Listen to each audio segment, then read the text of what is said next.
Hello friends, welcome to the Urban Parenting Sutras channel. Lot of people have this mindset that once they will marry, their spouse will make them happy. And if you talk to people, this is their number one reason to marry, that their spouse will make them happy after marriage. इस mindset के बारे में हम बहुत ही detail में discussion करने वाले हैं in today's video. So please इस वीडियो को एंड तक देखें, एंड तक जुड़े रहें. एंड मैं आपको शुरू में ही बताना चाहूँगा कि बहुत लोग इस तरह का गलत माइंडसेट रखते हैं. आपको इस तरह का माइंडसेट नहीं रखना है that your spouse will make you happy after marriage. And इस वीडियो में मैं आपके साथ शेयर करूँगा बहुत ही प्रैक्टिकल पॉइंट्स, बहुत ही practical tips. And in practical points को अगर आप अंडरस्टैंड करते हैं, इंटरनलाइज करते हैं, तो आपकी मैरिड लाइफ बहुत ही सॉर्टेड होने वाली है.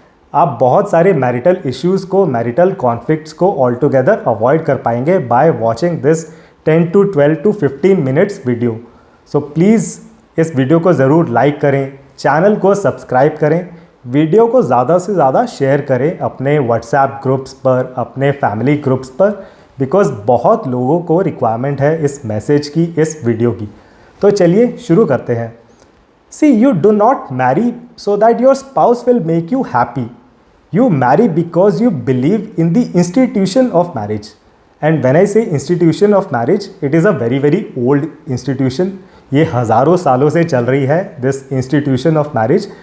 And the institution of marriage means that आप हैं, आपका एक पार्टनर है, you have a spouse जिसके साथ आप लॉयल हैं, जिसके साथ आप सेफ फिजिकल रिलेशंस बनाते हैं, जिनके साथ आप बच्चे करते हैं, जिनके साथ you grow old. Right, this is how the institution of marriage works. And इतना ही है, दिस इंस्टीट्यूशन ऑफ मैरिज इतना ही है, इससे ज़्यादा नहीं है. तो अगर ये जो हमने डिस्कस करी चीज़ें, from marrying a person to growing old together, अगर आपको इन चीज़ों में बाय डिफ़ॉल्ट हैप्पीनेस मिलती है, then it is very good. Otherwise, do not expect your spouse to do something great or do something more than that to make you happy. ये एक गलत expectation है. And also you have to see that happiness is very fragile. आप एक घंटा happy feel करते हैं, अगले घंटा आप अनहैप्पी फील करते हैं. This is how it goes. Happiness का no one knows when you will feel happy, what will make you unhappy. तो अगर हम कुछ एग्जाम्पल्स लें, लेट्स से एक हस्बैंड है एंड उनकी वाइफ उनके लिए दिन में बनाती हैं कुछ बहुत ही टेस्टी खाना, छोले भटूरे बनाती हैं. तो the husband feels happy in the afternoon that he had a very tasty lunch. अब जो वाइफ हैं वो शाम में कहती हैं कि अरे दिन में इतनी मेहनत करी, दिन में इतना ऑयली खाया, अब रात में खिचड़ी खा लो. Now the husband does not like khichdi, he does not find it tasty. Now he becomes unhappy. Right, तो husband cannot have this kind of unrealistic expectation from his wife कि उन्हें पूरे दिन टेस्टी खाना मिलता रहेगा. राइट, तो इस तरह की अनरियलिस्टिक एक्सपेक्टेशंस मत रखें अपने स्पाउस से.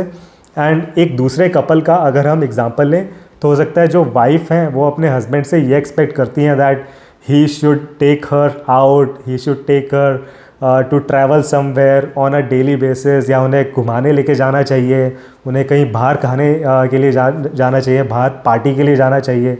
तो अगेन ये कुछ अनरियलिस्टिक एक्सपेक्टेशंस हैं. इस तरह की अनरियलिस्टिक एक्सपेक्टेशंस मत रखें अपने स्पाउस से. Your spouse will not be able to fulfil them and फिर mostly you will feel unhappy only. Right, तो बहुत इंपॉर्टेंट पॉइंट था, ज़रूर make a note of this point. Next, see, you have to realize that marriage is about how much you can give. Marriage is about giving, not taking. And बहुत लोग इसमें give and take relationship रखते हैं with their spouse, जिसे हम quid pro quo relationship भी बोलते हैं.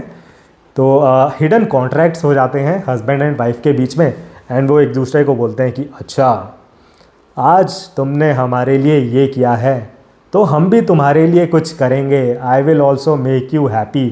हम भी तुम्हें खुश करेंगे. तो उनके बीच में इस तरह का गिव एंड टेक रिलेशनशिप बन के रह जाता है. एंड जब आप अपने स्पाउस के साथ इस तरह का गिव एंड टेक रिलेशनशिप रखते हैं, then it can lead to a lot of issues. Right, and बहुत आपके रिलेशनशिप्स ऐसे हैं इन योर लाइफ, आपके फ्रेंड्स के साथ, कलीग्स के साथ, जिनमें it is a give and take relationship only. But अपने हस्बैंड वाइफ के रिलेशनशिप को भी आप गिव एंड टेक रिलेशनशिप मत बनाएं. This is not how a marriage works. Marriage is about how much you can give. It is not about give and take, right. And eventually you will feel happy by doing things for your spouse. जैसा हमने पहले discuss किया, you are happy because you believe in the institution of marriage. तो आप अपनी तरफ से जो भी आपकी रिस्पॉन्सिबिलिटीज़ हैं या जितना भी आप कर सकते हैं अपने स्पाउस के लिए, you keep doing that. And I am not saying that you have to go beyond your capabilities and आपको एक्सप्लॉयट होना है बाय योर स्पाउस. वैसा मैं बिल्कुल रिकमेंड नहीं कर रहा हूँ. Giving a clear disclaimer here that you do not have to go beyond your capabilities. But जितनी भी आपकी कैपेबिलिटीज़ हैं, जितना भी आप इजीली कर सकते हैं, उतना आप ज़रूर करें अपने स्पाउस के लिए. And you will naturally start feeling happy because as I said, marriage is about giving, it's not about taking. तो आप अपनी रिस्पॉन्सिबिलिटीज़ पूरी करते रहें. देखिए, your happiness is not dependent on your spouse and your spouse actually does not matter. It is the institution of marriage which matters. Because spouse का तो क्या है, आपने लोगों से सुना होगा, एक दिन वो बोलते हैं कि I am married to the best husband in the world, I am married to the best wife in the world. And the next day then they are saying that, oh, I married the worst husband in the world, I married the worst wife in the world. तो husband wife spouse का तो ऐसा ही चलता रहता है, कभी happy हैं कभी नहीं हैप्पी हैं. तो irrespective of how your husband, how your wife, how your spouse is feeling, you keep doing what you can and you will start feeling happy in default setting. I can assure you that. तो ये भी बहुत important point था. Do make a note of it. आगे बढ़ते हैं. So you have to realize that also your spouse will have his or her challenges in life as well. And बहुत cases में अपने हस्बैंड वाइफ को नहीं बताते हैं लोग, but your spouse may be facing some other issues. So please do not लटको on your spouse for happiness. तो अगर मैं कुछ आपको एग्जाम्पल्स बताऊँ, हो सकता है you are a husband and your wife, she is a working mother and she had a very long day. उन्हें बच्चे मैनेज करने थे, मेड्स मैनेज करनी थी, काम तो मैनेज करना ही था, ट्रैवल मैनेज करना था. एंड इस तरह से she had a very long day. फिर you as a husband you ask your wife कि डार्लिंग टेस्टी खाना बनाओ ना, चलो अगर तुम टेस्टी खाना बनाओगी then I will be very happy, otherwise I will be unhappy. तो ये आप अनरियलिस्टिक एक्सपेक्टेशंस रख रहे हैं अपने स्पाउस से and she is already feeling very tired. तो उसके बाद वो नहीं कर पाएंगी जो आपने उनसे डिमांड करी है. And again you go towards unhappiness and create issues, create conflicts with your spouse. ये थे कपल 1. कपल 2 की बात करते हैं. यहाँ पर जो हस्बैंड हैं, he had a very long day, he had a very bad day. उन्हें बताया गया कि उन्हें ऑफिस में प्रमोशन नहीं मिली है, या बॉस से कुछ उन्हें डांट मिली है उस दिन, या he was not able to perform well. लंबा उनका वर्किंग डे था, ट्रैवल करना पड़ा इधर उधर, कुछ उन्हें मिड लाइफ क्राइसिस भी फेस करनी पड़ रही है. Now he comes back to the home and the wife says that चलिए डार्लिंग, मुझे कहीं तुम बाहर लेके चलो ना, चलिए आइसक्रीम खा के आते हैं, चलिए बाहर डिनर करके आते हैं. While the husband, he was not feeling so happy, feeling so joyful and उनकी लाइफ में अपने चैलेंजेस थे. तो अगेन जो वाइफ है वो कहती है तुम मुझे बाहर लेके चलो वरना आई will feel unhappy. So I would really recommend that please do not let go on your spouse for happiness. Your spouse may have some other challenges in his or her life जो वो आपसे शायद share कर रहे हैं, शायद नहीं कर रहे हैं. एंड कभी कभी मूड ही नहीं होता है. इट हो सकता है आपके हस्बैंड वाइफ का due to some reason mood ही ना हो आपके साथ पार्टी में इंडल्ज करने का या आपके साथ कुछ जॉयफुल काम करने का.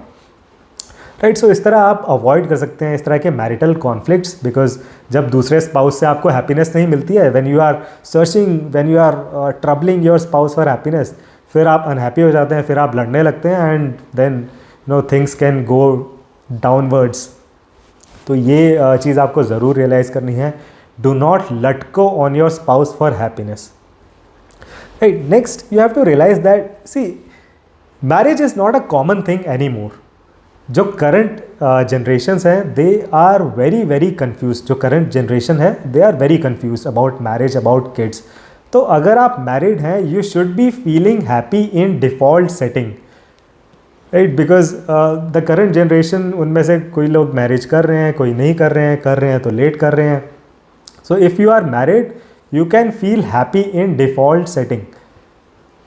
And next, if you are married and if you have a kid, then you can feel very happy because current generation का kids को लेकर concept बहुत ही ख़राब है, right? And डिंक्स कपल का आपने नाम सुना होगा, डबल इनकम नो किड्स. तो आज के कपल्स तो बच्चे कर ही नहीं रहे हैं. एंड बहुत सारे फार्मूलाज एल्गोरिथम्स आपको मिलेंगे हर जगह सोशल मीडिया में, एंड उन फार्मूलाज एल्गोरिथम्स का रिजल्ट एक ही निकलता है कि do not have kids, right? So lot of couples they are not having kids. तो अगर आप मैरिड है और आपका एक बच्चा है, then you should be feeling very very happy in default setting. And next, if you are married and you have 2 kids, then तो you can feel ultra happy because you are part of an endangered species.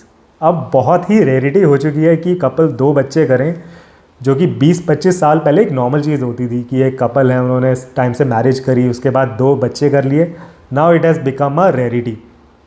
तो अगर आप मैरिड हैं, आपके 2 बच्चे हैं, फिर तो you should feel ultra happy in default setting. Do not depend on anything else.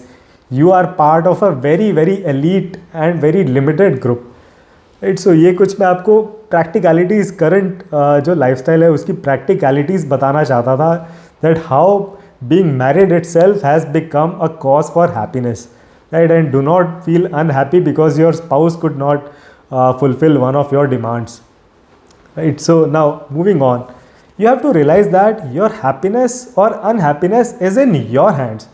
तो आप कितना हैप्पी फील करते हैं, कितना अनहैप्पी फील करते हैं, वो आपके ऊपर ही है. एंड जब आप बाकी चीज़ों पे डिपेंड करने लगते हैं, बाकी लोगों पे, अपने स्पाउस पे डिपेंड करते हैं, या एक्सटर्नल फैक्टर्स पर, एक्सटर्नल सिचुएशंस पर डिपेंड करते हैं for your happiness, then you will realize that you will be unhappy most of the times, because 100 चीज़ें आपके हिसाब की हो जाएंगी एंड फिर कुछ एक चीज़ आपके अकॉर्डिंग नहीं होगी, then again you will feel unhappy. तो अगर मैं आपको एक एग्जांपल दूँ, let's say you are a husband and your wife made 5 course meal for you. उन्होंने बहुत मेहनत करी कि चलिए आज तो पति देव को बहुत ही खुश करना है मैंने.